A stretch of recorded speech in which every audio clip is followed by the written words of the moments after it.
खरीप व रब्बी हंगामातील 16 पिकांसाठी पीक स्पर्धा जाहीर। राज्यामध्ये पिकाची उत्पादकता वाढवण्याच्या उद्देशाने सन 2025-26 साठी विभागामार्फत खरीप व रब्बी हंगामातील 16 पिकांसाठी अन्नधान्य, कडधान्य व गळीत धान्य राज्य अंतर्गत पीक स्पर्धा जाहीर करण्यात आली आहे। मूग उडीद पिकासाठी स्पर्धेत 31 जुलैपर्यंत तसेच भात, ज्वारी, बाजरी, मका, नाचणी, तूर, सोयाबीन, भुईमूग व सूर्यफूल पिकासाठी 31 ऑगस्ट 2025 पर्यंत सहभाग घेता येणार असून अधिकाधिक शेतकऱ्यांनी सहभाग घ्यावा असे आवाहन कृषी विभागामार्फत करण्यात आले आहे।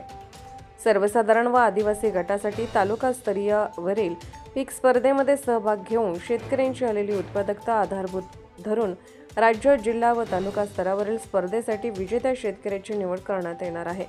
या स्पर्धेअंतर्गत खरीप 11 व रब्बी हंगामातील 5 अशा एकूण 16 पिकांसाठी स्पर्धा घेतली जाणार आहे।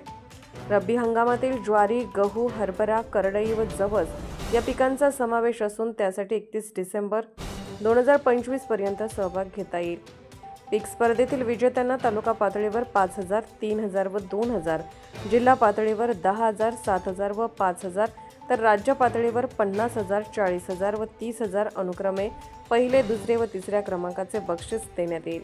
पीक स्पर्धेबाबत सविस्तर मार्गदर्शक सूचना कृषी विभागाच्या www.कृषिमहाराष्ट्र.gov.in या संकेतस्थळावर प्रसिद्ध करण्यात आले आहेत, असे कृषी विभागामार्फत कळवण्यात आले आहे। Subscribe now and press the bell icon. Never miss an update.